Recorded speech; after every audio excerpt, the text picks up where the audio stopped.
family left behind. So actually, ito yung pinaka nagustuhan ko dito, no? At least, madadala natin yung ating pamilya, yung mga kapatid natin, mga relatives, no? Madadala natin sila dito. Ako, inunti-unti ko nang dinadala yung kapatid ko. Sabi ko nga, pag nagtatrabaho kayo, wag niyo pong ubus-ubusin yung sweldo niyo kasi po darating yung time, lalo na nung last year na nagka-pandemic, so hindi naman natin in-expect na magkaka-pandemic, doon natin na ma-realize na wala pala tayong mga ipon, no? Or even kung nawalan tayo ng trabaho, pag-uwi natin sa Pilipinas, magba-back to zero ulit tayo kasi nga wala nga tayong ipon. So yun lagi nating tandaan, no? As much as possible, pag nagtatrabaho tayo, mag-iipon at mag-iipon talaga tayo. Yan, so naniniwala kami, maraming tao, no? Many people today are financial struggling due to lack of financial information. Maraming hindi alam.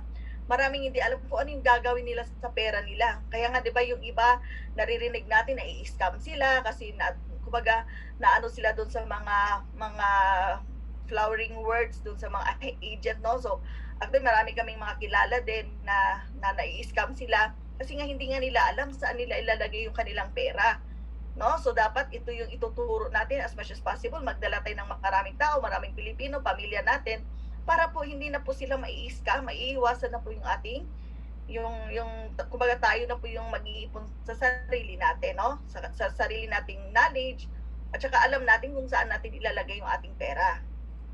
Yan.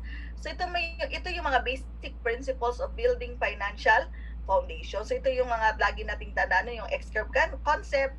Yan, financial foundation, dapat alam natin yan, building wealth, paano tayo mag-build ng ating wealth, debt management, no, paano natin i-manage yung ating mga utang, and we should have long-term care, protection, dapat na ma-protectionan tayo, and even how money works, alamin natin yan, paano nagtatrabaho yung pera, kasi dapat dumating yung time na hindi na po tayo magtatrabaho, yung pera na po yung magtatrabaho para sa atin.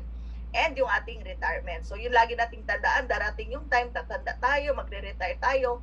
So, at least, by the time na mag-retire tayo, kumbaga mag-retire tayo ng maayos, no? Hindi yung magre-retire tayo na walang ipon. Di ba? Yan.